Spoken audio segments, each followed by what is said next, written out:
අයිමුවන් නැවතත් අපි හමුවන්නේ විකෘතියෙන් තොර ප්‍රකෘති අඩුවරාව.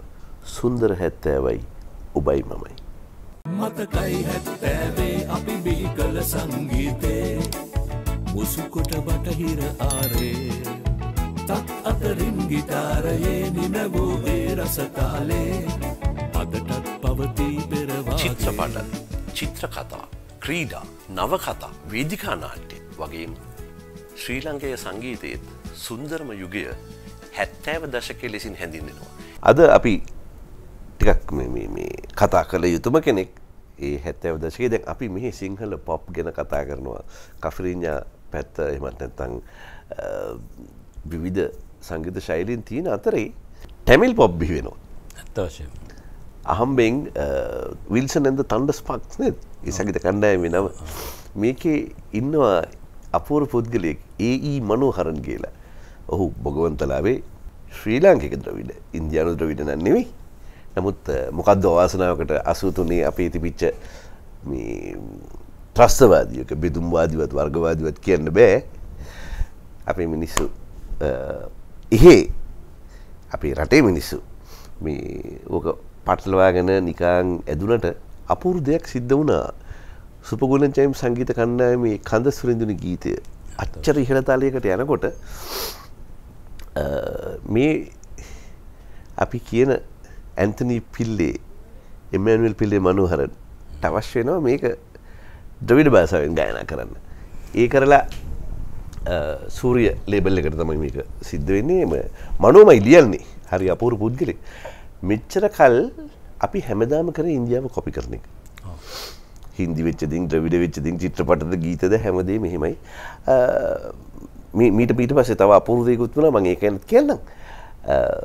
ඒ මනෝහරන් විසින් මේ ගීතය රචනා කොට ඊ ට්‍රැක් එකටම මම හිතන්නේ අර සීනු හඬ විතරයි නැත්තේ මේ රෙකෝඩින් එකේ. හැබැයි ක්ලරන්ස් විජේවර්ධනයන් බොහොම සන්තෝෂයෙන් ආසාවෙන් දෙනවා. ඊට පස්සේ වෙනම පැත්තකට යනවා. කාලයක් තිබුණා මේ ක්ලරන්ස් අය ඔක සිං කරන ගමන් ස්ටේජ් එකේ අන්තිම හරිය දෙමළ භාෂාවෙනුත් එක වර්ස් එකක් කියනවා. අරයත් ඒකම කරා. ඒ දින ඒකට කවදාවත් කරේ නෑ. නමුත් මේ මනෝ සිංහලෙන් වර්ස් එකක් කියනවා අන්තිමට. උන්න මේක තමයි සංහිඳියාව. සමගිය සහජීවනය මේ ඔක්කොම එකතු කරගෙන තෑව සුන්දර වෙන්න ප්‍රධාන හේතුවත් ඔන්න ඕකයි.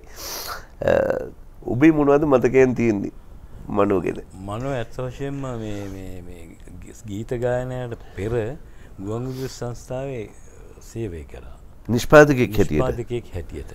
පසුව ඒ කාලේ තැටි සම්බන්ධව දැන් ෂන්මුගන් එතකොට ජෙම් ටෝන් වගේ තැන්වලින් ගීත තැටි නිෂ්පාදනය කරන වෙලාවේ මනෝහරන් ගීත තැටි කීපයකට දෙමළ භාෂාවෙන් ගීත ගායනා කරා.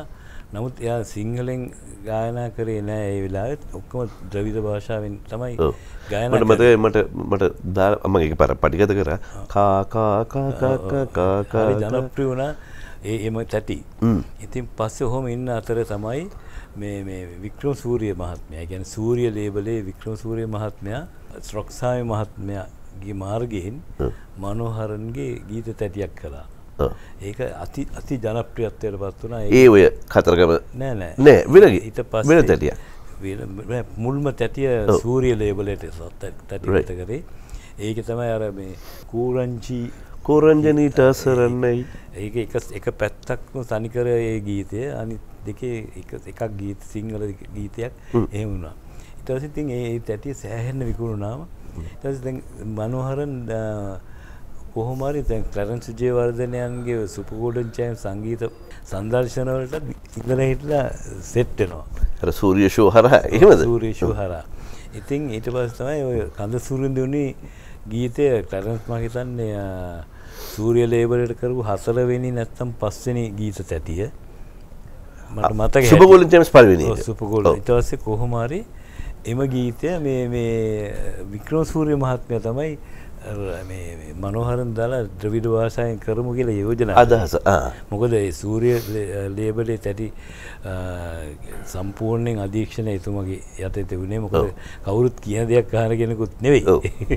ඉතින් කොහොමද එහෙම ඒ වගේ හිතුවක්කාරයෝ ඉන්න දඩබ්බරයෝ හිතුවක්කාරයෝ හින්දා තමයි මේ ලෝකෙ වෙනස් වෙන්නේ. ලරන්ස් විජේවර්ධන ගත්තොත් හිතුවක්කාරයෙක් දඩබ්බර කිව්වොත් කිව්වමයි. ඩෙස්මන්ඩ් ඩිසිල්වත් එහෙමයි. ওই වගේ ගොඩ දෙනෙක් ඉන්නවා. ඇත්තටම මේ ලෝකෙ වෙනස් කරපු හැමෝම හිතුවක්කාරයෝ. ඉතින් ඔබ කියන විදිහටම වික්‍රමසූරිය මහත්තයාත් ඒ වගේ කෙනෙක්. ඉතින් ඒක අති ජනප්‍රිය ගීතයක් බවට පත් වුණා. මම දන්න තරමින් ඒ ගීතේ ප්‍රදමාලාවත් මේ කවුද මනෝහරලි ද්‍රවිඩ භාෂාවෙන් අනිත් එක බානවලට සෑහෙන සිංහල දැනීමකුත් තිබුණා. සිංහල භාෂාව. නෑ ඒක තමයි මම කියන්නේ. දැන් ලංකාව අපි හැමදාම ද්‍රවිඩ ගීත හෝ හින්දි ගීත මේ තනුවලට අපි සිංහල වචන දාගන්නවා. පළවෙනි වතාවට සිංහල ගීතයක් ද්‍රවිඩ භාෂාවෙන් ගැයෙන්නේ මෙතනදී. ඊට පස්සේ කාලෙක තමයි අනිත් ගැවුණා ඒ වගේම 100% ජනප්‍රියත්වයට පත් වුණා. ඔව්. ඒකින්දනේ ටැමිල් පොප් චක්‍රවර්ති කියන නාමය පට බැඳෙන්නේ. ඒ වගේම තමයි රවිලාල් විමල ධර්ම යසෝද විමල ධර්ම අපේ ප්‍රවීණ ශිල්පිනියගේ පියා සිරිල් මල්ලි චිත්‍රපටියට සිරිල් මල්ලි චිත්‍රපටිය ඒක කලේ කුමාලි දැයි නේද? මල් කැකුලි. මල් කැකුලි සිංහලෙන්. ඒක නමුත් හින්දි භාෂාවෙන් ප්‍රථම වතාවට ශ්‍රී ලංකාවේ ගීතයක් නිර්මාණය වෙනවා. ජෝතිපාල් මහත්මිය තමයි සිංහල ගීතය ගායනා කරේ. මිර්ජන් මල්රාච්චි හින්දි භාෂාවෙන් ගායනා කරා. රොක්සානි මාස්ටර් තමයි තනුව යොදලා සංගීතවත් කරේ. ඊ තමයි පළවෙනි වතාවට හින්දි ගීතයක්. රොක්සානි මාස්ටර් ගැන ඇත්ත වශයෙන්ම අපේ සංගීත ශාස්ත්‍රයේ දක්ෂ නිහතමානී පොඩි ළමයෙක් වගේ මිනිසෙක්. සුන්දර 70යි ඔබයි මමයි කිව්වට මේක සිංහල පොප් විතරක්ම නෙවෙයි. අපි හැම පරාසයකටම යනවා අගය කරන්න ඕන හැම අයව ගැනම කියනවා. හැබැයි මෙන්න මේකත් විශේෂයෙන්ම කියන්න ඕනේ. අපි මලා වූ කිසිම ආත්මයකට මොනම හේතුවකටවත් අබමල් රේණුවක තරමින්වත් හානියක් නම් වෙන්න ඉඩ තියන්නේ නැහැ මේ අපේ වැඩසටහනේ. සමහර විට ජීවිතුන් අතර ඉන්න කෙනෙක්ගේ දෙන්නෙක්ට අපි කොනිටන්න ඉඩ තියෙනවා. මොකද ඒ නොකිය නොකර බැරි හින්දා. අර කතාවක් තියෙනවා මේ එනිටයිම් එනිමියා මිල්ටන්. ඔව්. මේක මේ වෙනත් අපි ශිල්පියෙක් නම කියන්න අවශ්‍ය නැහැ. නිෂ්පාදකයයි ඔබයි එකට ගියාද වෙන කාව හරි ශිල්පියෙක් හම්බෙන්න ඒ මගදී මොකද ගමන වෙනස් වෙලා හෝ අදහස වෙනස් වෙලා වශයෙන් විජේරාමනායක මහත්මයා තමයි නිෂ්පාදක තරංගා. ඔව් එතකොට එතුමා මමත් එක්ක මම විවාහ වෙලා නැහැ ඒ කාලේ. අපේ මගේ ගෙදර අපි දෙන්න එක කාමරේ හිටියේ. ඉතින් එතකොට ගීත තැටි මේ විකිනි වෙළඳ මාධ්‍යෙන් ඈත් වෙන තත්ත්වයකට පත් වෙලා තියුණා ඒ කාලේ. මොකද එතකොට පොඩි කැසට්ස් රෙකෝඩර්ස් එන්න ගත්තා. අපි ගොඩාක් දෙනා ඒ කියන්නේ හවුස් මේට්ස්ලා ගොඩ දෙනෙක් අපි මේ මැද පෙරදිග රැකියාවල් වලට යන්න පිටත් වෙලා තිබුණා. ඔය හැමෝම එනකොට අර අතේ 2-in-1 එක අරන් එනවා. එහෙම එකක් තිබුණා. ඒක ඕකෙන් තමයි කැසට් වලට. හැබැයි ප්‍රශ්නේ වුණේ මෙන්න මේකයි. ලෝකයේ අනිත් රටවල් වල දියුණු රටවල ඒගොල්ලෝ රෙකෝඩ් එක කරලා LP එක කරලා ඒකම කැසට් පටය ආවා. නමුත් අපි ලාභයට බැලුවා රෙකෝඩ් එකක් රුපියල් 20ක් වෙනවා. සින්දු 4 20 60යි. ඒතන සින්දු 12ක් ගත්තත් කැසට් එකේ තියෙනවා සින්දු 14කුත් තියෙනවා. හරි ලස්සනයි හැන්ඩි හුරුබුහුටි කවර් එකක් තියෙනවා ලස්සන. 12 පටන් ගන්න මේ 12යි. ඔව් නෑ සුබගුණ ජේම්ස් එකේ 14ක්. නෑ ඒක හුඟක් පහුවෙලානේ. නෑ දෙවෙනි එක කියන්නේ අර රෙකෝඩ් වලට ගත්ත ගීත ගත්තා ඒක. ලංකාවේ දෙවෙනි කැසට් එක ඒකනේ. කියන්නේ බෑන්ඩ් එකක් පළවෙනි වතාවට මේ ප්‍රී රෙකෝඩඩ් කැසට් එකක් හැටියට නිකුත් කරන්නේ සුබගුණ ජේම්ස්. පළවෙනි එක තමයි මිල්ටන් මල්ලවච්චි එනිටයිම් එනිවියා. ඉතින් කියන්නකො අර කතා. ඉතින් පස්සේ මේ විජේ කිව්වා මේ බලන්නකො මේ රෙකෝඩ් විකිනෙන්නේ නැහැ දැන්. මේ මොකද හුඟක් මේ රෙකෝඩ් බාර් පටන් ගත්තා එතකොට. ඒගොල්ලෝ කැසට් වලට ගහලා දෙනවා මේ තැටි දැන් යම්කිසි ගායකයෙක්ගේ ගීත අරගෙන ගීත 12ක් අඩු ගානේ 15ක් 20ක් විතර අර කැසට් පටේට ගහනවා අර තැටි වලින් අරගෙන. ඉතින් තැටි විකිනීම අඩාල වුණා.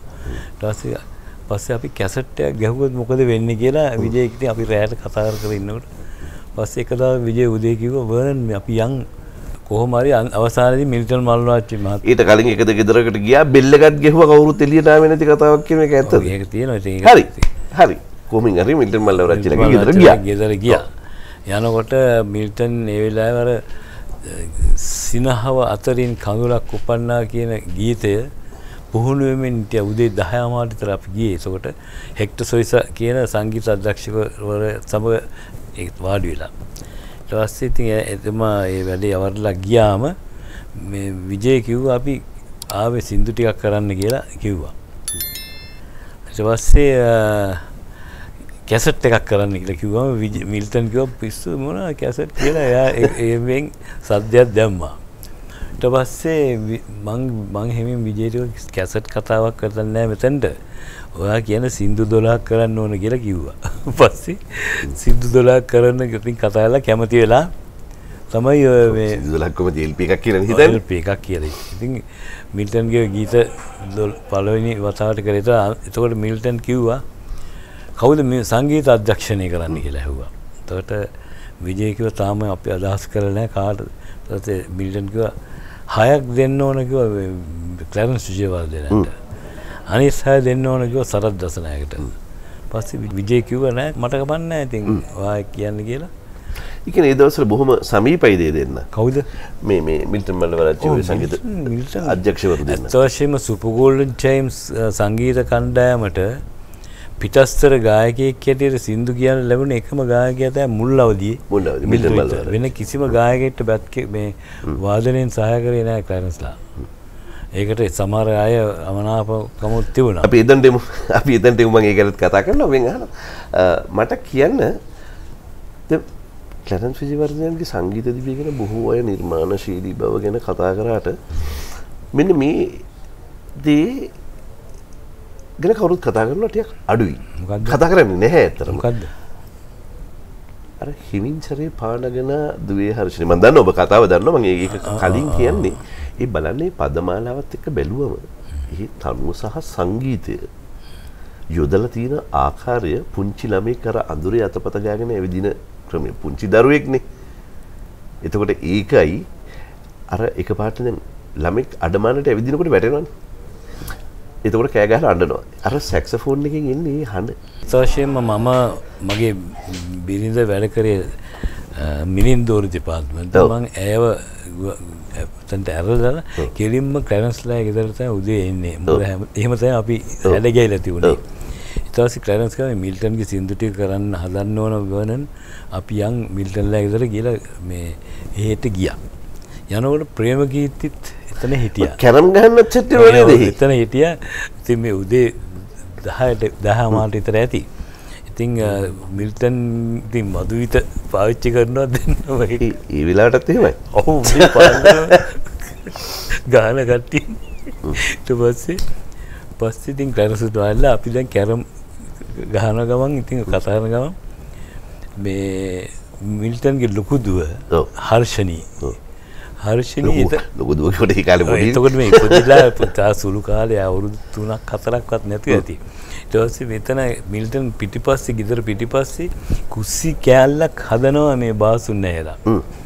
එතකොට අර ළමයා ඇවිල්ලා අර ජනෙල් පඩි උඩ නගින්න උත්සාහ කරන නැග්ග දැන්.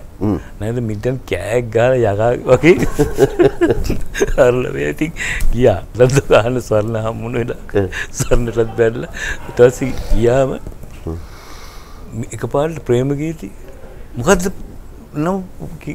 පොඩි එකගේ නම කියලා ඇහුවා. කලබලෙට අහන මිනිස්සු හර්ෂණී කියලා කිව්වා මිල්ටන්. විනාඩි ගාණක් ගෙන කොහොමද කොල කැරලක් වගේ ලියලා මේක හොඳට බලපන් කිව්වා. ඒ ඔය සින්දුව ලියලා තියෙන දිව්වේ කොහොම දිනනවද කියලා අපි දැක්කෙත් නැහැ. පස්සේ ක්ලැරන්ස් මරුනේ මේ කියලා මේ මිල්ටන් අර ගිටාර කියන ඒලා ගිටාර එකක් තිබුණා. මිල්ටන් ගෙදර ගිටාර එකක් තිබුණා. අරන් ඒ වෙලාවේ ගිටාරේ නිකන් වචන බලාගෙන කිව්ව විතරයි ඒ තනුව. ඒ තරම් දක්ෂෙක් මිල්ටන්ට තිය හරි සතුටුයි. රනිල්ට ගීතයක් හැදුවා රංජිත් පෙරේරා රනිල් පුතේ ඔක්කොම කොහමද ළමයි 4 දෙනාටම අපරාධ ගන්න බෑ සින්දු 4ක් හදලා තියෙනවා.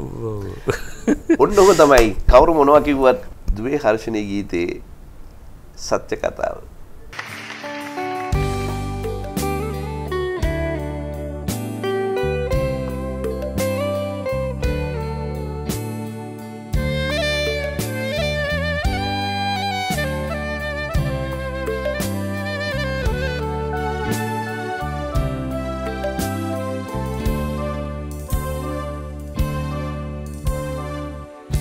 හිමින් සැරේ පානගන දුවේ හර්ෂණී සිනාසිසි දඟ කරන දුවේ Harshani දුවේ Harshani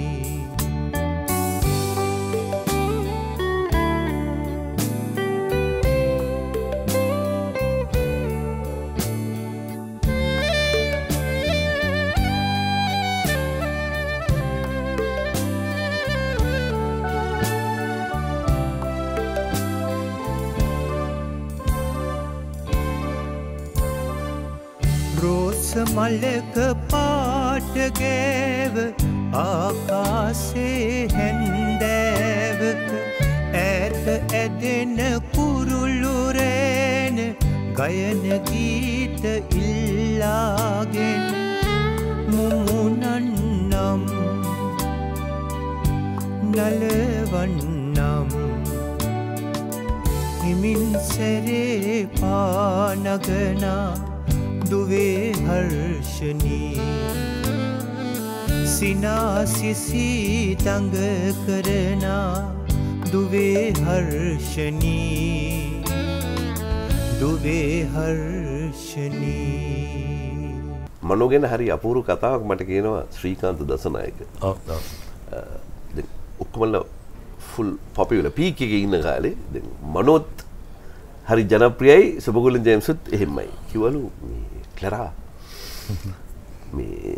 you must come to my place for a show. හැබැයි උදේ මෙන්න ඕනේ. ඇවිල්ලා කාලා බීලා නාලා එහෙම එන්ජොයි කරන්න බලාගෙන භගවන්තලාවේ. ඉතින් ශ්‍රීගේ තමයි හරි ලස්සනට කියන්නේ. ඉතින් ගියාලු උදේම. ඉතින් ගියාම ලොකු බැනර් එකක් ගහලා තිබුණලු. ලොකු බැනර් එකක් ටැමිල් පොප් චක්‍රවර්ති ඒ මනෝහරන් කියලා ලොකුවට ගහලා with Super Golden Gems කියලා චූටියට ගහලා තියෙනවා. ඒකේ වටිනවා තියෙන්නේ දැන් ඉතින් ඇයලා ඔක්කොමලා කාලා පුදුම මේ විදියට සැලකුවලු ඒ කොහොමත් මනෝලා එහෙම තමයි. ඔව් මනෝලා. එහෙම කරලා ඉවර වෙලා අන්තිමේදී දැන් හවස දැන් Super Golden Gems සංගීත කණ්ඩායම ආරම්භ කරන්නේ. ඉතින් මෙහෙම වැඩේ පටන් අරගත්තා. පටන් අරගෙන යනවා මනෝනේ විශ්වාස කරන්න පුළුවන්ද ප්‍රධාන සංවිධායකයා ඔහුගේ සංගීත ප්‍රසංගයේ ප්‍රධාන ගායන ශිල්පියා නෑ සංවිධායකවරයා නෑ හොඳටම අර මధుවිතේ මේ සප්පයන් වෙලා ප්‍රධාන නළුවා හොඳටම නිදි කොමින් හරි එදා ඔහු ගීත ගායනා කරලත් නෑ නමුත් ඉතින් ඕක තමයි මනෝහරන්ගේ හැටි. මනෝහරන් බම්බලපිටියේ මේ හිටියේ කාලයක්. බම්බලපිටියේ එතන සහරාස් බිල්ඩින් එකේ යට පොඩි ඇනෙක්ස් එක. ඉතින් ලාල්සේන බදු අපේ සංගීත අධ්‍යක්ෂකවර එතුමා හරිම හිතවතෙක්. මොකද ලාල්සේන බදුත් නම හා සමානව ලාලුත් පස්සේ කාලේ කැසට් එකක් එහෙම කරා නේද මියුසික් කරා. ඔව්. ලාල් තේනවදී මම යනවා ගියාම ඉතින් ගිය ගමන් ඉතින් පටන් ගන්නවා ලාල් එක්ක. හරි හොඳ මිනිස්සෙක් මනෝහරන් කියන්නේ. ඇත්තටම ඔව් ඒ කියන්නේ බොහෝ අය ඔහු ද්‍රවිඩ ජාතිකෙක් වුණාට ඔහු හරි අපූර්ව වැඩ කරලා තිබුණා. යාපනයේ ගියාම චිත්‍රපට නළුවෙක් වුණා ඉන්දියාවේ. ඔහු ටෙලිනාට්‍ය සහ චිත්‍රපට නළුවෙක් හැටියට ප්‍රියම ඉන්දියාවේ 83 මේ අර ත්‍රස්තවාදී කලබලත් එක්ක ඔහු ගියාට පස්සේ මං අවුරුදු 25කට පස්සේ ගෙන්න ගත්තී ට්‍රිබියුට් ටු ක්ලබ්ස් කරනකොට මං ගෙන්න නැත හරි ආසාවෙන් ආවා ඊට කලින් අර ඔබ කියපු කතාවත් එක්ක කියන්න ඕනේ යාපනයට ගියාම MS අයියා ගෙනන මනෝමල්ලි මෙහි ඉතින් ඔයා තමයි හීරෝ කියලා කියනලු නෑ එහෙම හිතන්න එපා MS අයියා කියලා එන්නකෝ කියලා වාඩි කරගෙන මොනවද කරන්නේ අර රස ආහාර කවල යාගේ ජනප්‍රිය සින්දු තියෙනවනේ ඒකේ එක කෝරස් එකක් දෙමළ භාෂාවෙන් ලියලා ඒ වෙලාවට ලියන්න පුළුවන් නේ. ඒ වෙලෙම ලියනවා. එයා ලියලා දුන්නම ඉතින් අර ඊ මිනිස්සුන්ට අවශ්‍ය තමන් ගැන හිතුවා. ඒ කියන්නේ ඒක වරද්දලා උච්චාරණයේ ගැටලු තියෙන්න පුළුවන්. නෑ අපි ගැන මේ මිනිස්සු හිතලා ද්‍රවිඩ භාෂාව කියන්නේ කියලා. ඔව්. ගායනා කරලා තියෙයි. එහෙම ගීත තිබුණා. ඉංග්‍රීසියෙන් තිබුණා. මේ මොකද්ද ෆිෂර්මන් කියලා මට මතකයි. ඔය වගේ ගීත හැම භාෂාවෙන්ම වගේ ගායනක. ඉතින් ඒ මනෝහරන් කියන්නේ සහෝදරත්වයෙන් පිරිච්ච අත් දෙකක් හදවතක් තිබුණු සුන්දර මිනිස්සෙක්. දැන් අපි මම ඔබ එක තැනක නවත්ත ගත්තා. මිල්ටන්ට විතරයි සුපර් කොන්සර්ට් එකේ එහෙම සුබගුණ ජේම්ස් සංගීත කණ්ඩායම වාදනය කරන එක තැනක් තිබුණා. දැන් ටෙරන්ස් අය බහිනවලු මිල්ටන් අය අපෝ සිං කරන්න. ඒ පාර කෙනෙක් කියලා දෙනවා මේ ක්ලැරා ඔබ බැස්සම අර රිදම් එක පංච එක නැතුව යනවා මචං ලොකු හිඩසක් තියෙනවා කියලා. ඉතින් පස්සේ ඔහු ඒක හරි ඒ බහින්න වෙනකොට නෙවෙයි සිගරට් එක ඕඩ්. ඒ කතන්දරේ. හැබැයි ඔය කතන්දරේම ඔහොම ගිහිල්ලා දවසක් මොරටුවේ පොඩි ප්‍රසංගයකදී දැන් මෙතන ඉන්නවා අපේ නිහාල් නෙල්සන් මහත්මයා. මම මේ කතාව ඇදලා ගත්තේ මම මෙතනින් මේ කොටස ඉවර කරන්නත් අවශ්‍ය හින්දා. තිස්සපාල කියන එක ටිකක් සරපරුෂ පුද්ගලයෙක්. ඊටවත් යා මිත්‍රයෙක් තමයි අපේ නිහාල් නෙල්සන්ට බැක් කරන්න බැරි ප්‍රශ්නයක් ඇති වුණා. ඒ වෙලාවේ. ඒ කියන්නේ අර බැක් කරන්න නැති හින්දා. ඔව් නැති හින්දා. ප්‍රතිබද්ධිය තිස්සපාල ගිහිල්ලා මේ ක්ලරන්ස්ගෙන් මේක ඇහුවා. මෙහෙම නිහාල් අය අපේ ගමේ එක්කෙනා ඔය නිහාල්ලා තිස්සපාල ඉතාමත්ම හිතවත් ළඟින් ඇසුරු කරන ඔය මිත්‍රයෝ. ඔව්. ඉතින් ක්ලරන්ස් ඒකට පොඩ්ඩක් අදිමදි වුණා. මුලදී. ඉතින් ඒකට පොඩ්ඩක් අවලාවකමක් ඇති වුණා ඒ අවස්ථාවේ. ඒක පස්සේ සමතයකට පස් වුණා. පස්සේ නිහාලුයි ක්ලරන්ස්යි අන්තිම හිතවත් යාළුවෝ. කොහමද එදා ඔය ප්‍රශ්නේ එහෙම විසඳුණා? හරි.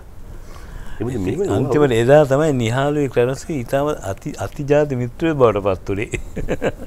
ඒට දෙන්න නැතිව වුණා අන්තිමට. මම එතනින් එන්න හදන්නේ මම මීට කලිනුත් මේ එක්තරා තැනක මම කිව්වා ක්ලරන්ස් විජේවර්ධනයන්ගේ නව නිවසට මුල් ගල තියෙන දවසේ නිහාල් සෙල්සන්ට ක්ලරන්ස් විජේවර්ධනයන් එක්ක යකා නැග්ගේ ඇයි කියලා. අපි මේ කතාව තමයි කියන්න යන්නේ අද අවසානයේදී. යම් කිසි වෙලාවක් දෙනවනේ. ඕනම දෙයකට යම් කිසි වෙලාවක් දෙනවනම් ක්ලරන්ස් විජේවර්ධනයන් ක්‍රිස්තියානි ධර්මයේ වුණත් ශ්‍රී ලංකාවේ බිරිඳ මේ බෞද්ධ. ඉතින් මෙහෙමයි ඔය කතෝලික බෞද්ධ කියලා ගැටලුවක් නෑ. ඔය යම් සංස්කෘතිය තියෙනවා අපේ රටට. හැම ආගමකටම ගෞරව කරපු. ඔව්. අපේ රටට නැත්තම් ඉතින් කඳ සුරින්දුනි කිව්වා මේ නත්තල් ගීත කියලා තියෙනවා. එතකොට මේ සායි බබා ඉන්නමන දිනයක මේ පැත්තේ කියලා ආරාධනා කරපු එකම ගායන ශිල්පී. ඉතින් ওই වගේ මේ එහෙම සංස්කෘතියක් තිබුණා මේ රටේ වෙලාවක් බලන එක. ඒ වගේ දේවල් වලට ඒක ගැටලුවක් නැහැ. කොහොමින් හරි ක්ලරන්ස් විජේවර්ධනයන් ආරාධනා කරනවා විශේෂ පුද්ගලයෙකුට. දැන් මෙතනින් එහාට ඔබට වරයි. ක්ලරන්ස් ඒකේ නිවසේ සැරසුම් කරේ මමයි. ඉතින් අපි ලනු ගහන්න ඕනේ ෆවුන්ඩේෂන් එක කපන්න ඉස්සෙල්ලා. ඉතින් ලනු ගහලා මුල් ගල තියන්න ක්ලරන්ස් ඒ වෙලාවේ සංගීත ශාස්ත්‍රයට සෑහෙන සේවයක් කරන ප්‍රභූ මහත්මයට ආරාධනා කරා. ඉතින් ගායකයෙක් හැටියට සංගීත ශාස්ත්‍රයෙන් හිටියේ මමයි නිහාල් නෙල්සන් තව කවුරු හරි හිටියා මට මතක නැහැ. ඊට පස්සේ ඉන්න බලාගෙන මේ අර ප්‍රභූවරයා ආවේ නැහැ. දැන් ක්ලරන්ස් වෙලාව බලනවා මොකද අරකද මේකද කිය දැන් අහකට මෙහෙට හරි කලබලයි. පස්සේ නිහාල් එකපාරට මොකද ක්ලරන්ස් ක්ලරා කියලා ඇහුවා. නෑ තාම නෑනේ බලන්න මේ මුගල් තියන් තව විනාඩි ගානක් තියෙන්නේ. ඊට පස්සේ නිහාල් එකපාරට ක්ලරා මේ ගේ හදලා පදිංචි වෙන්නේ කවුද කියලා ඇහුවා. මමනේ මේ මම මගේ ගේනේ මේ හදන්න යන්නේ කිව්වා. බම්බුලද එක එකාට කියලා ගල් බෝල් ගල් තියන්නේ උඹම තියාගන්නකෝ කිව්වා. පස්සේ ක්ලරන්ස් තිබ්බ මුල් ගල තියෙනකොට තමයි අය ප්‍රභූවරයා ඉතින් එතුමත් ඒකට සහභාගී වුණා. නිහාල් නෙල්සන් කියන්නේ පුදුම චරිතයක්. අපි මේ කතා කරන ප්‍රභූවරයා විශාල නිෂ්පාදකෙක්. මේ හැමෝගෙම කැසට් පට පසු කාලයක නිෂ්පාදනය කරපු. ඒ කාලෙදි නිෂ්පාදනය වෙලත් ඇති නේද? ඒ කාලෙදි නිෂ්පාදනය කටයුතු සිද්ධ වෙලත් ඇති. ඔබ ඇල්බර්ට් පෙරේරා මාවතේ ඒක තල්පත් පිටිනේ ගෙදර හදන්නේ. ඇල්බර්ට් පෙරේරා මාවතට නිතර යනවා එනවනේ නේද? ගේ හදන ප්‍රවෘත්තමය. ඔව් හරි මේ අපූර්ව වැඩක් සිද්ධ වෙලා තියෙනවා. හැබැයි මේ වැඩේත් එක්ක මේ සින්දුවකුත් හෙදලා තියෙනවා. ඒක තමයි ලස්සන වැඩි. ඔතන ඉන්නවා මට මේ කතාව කිව්වේ බොහොම ඈතකදී ප්‍රියන්ත මොල්ලිකොට කියලා මහත්මයෙක්. මිසිස් මාරපන කියලා කෙනෙක් ඉඳලා. එතන මම හිතන්නේ ගෙදර අයිතිකරුවෝ. හරි යාබද කොහොමින් හරි මේ අහල පහල කොළු කුරුට්ටු ටික යනවලු දෙක්ලර් ෂර්ට් එක උන්නේ නැතුව ගිටාර එකත් අරගෙන ඉනවා සින්දු අහන්න යනවා අහලුත් ඒවා හදනකොට එක දවසක් ගියාම මෙන්න මෙහෙම දෙයක් එකපාරට කිව්වලු ආපසුවඳක් එනවා කවුරුත් හිතන්නේ නැහැ නේ මොකක් ගැනද මේ කියන්නේ ඇත්තටම අතනින් ආපසුවඳක් එනවා හරි ආසයි ඉතින් කොහොමින් හරි ප්‍රියන්ත මහත්තයා මට මේ කතාව කියනවා අර කියපු නංගන් ටික ඔක්කොම හරි මට ඒත් කිව්වානේ වෙලාවක මේ ශ්‍රී ලංකාව යන වෙලාවක කියන්න රජීව් මට හරි ආසයි ගිහිල්ලා හම්බ වෙන්න. ඒක තමයි අපි අර කතා කරපු කන්ද සුරිඳුනි එහෙමත් නැත්නම් කතරගම. ඒ කියන්නේ සුබගුලන්චයම් සංගීත කණ්ඩායම. පළවෙනි කතරගම තැටියේ EP එකේ ආපු ගීත කන්ද සුරිඳුනි සතුට සැනසුම ළඟ රන්නා අපේ ඇනස්ලි මානුගේ සහ පෙන බුබුලයි. ඒ ගීත තුනත් එක්ක ආපු ඊළඟ ගීතය තමයි සීත සුළඟක් අහසේ. ඔන්න ඔහොම තමයි ඒ ගීතය. පස්සේ දවසක ඔහු හදලම කිව්වලු මෙන්න මම අර සින්දුව සම්පූර්ණ කරා කියලා. එතකොට ආප්පා කතා නැහැ. ඩෙස්මන් නම් මම්මනෝ පපනෝ අප්ප කන්න තුට්ටනෝ කියලා කෙලින්ම ආප්ප ගැනම කිව්වා. හැබැයි මෙතන ආප්ප ආభాෂයට අරගෙන හදපු සින්දුව වෙනස් සින්දුවක් හැටියට තමයි ක්ලරන්ස් විජේවර්ධන නිකුත් කරන්නේ. එහෙමනම් නැවතත් අපි හම්බ වෙමු. සුන්දර 70යි ඔබයි මමයි සමගින් තවත් සුන්දර දවසක. ආයිබෝන්.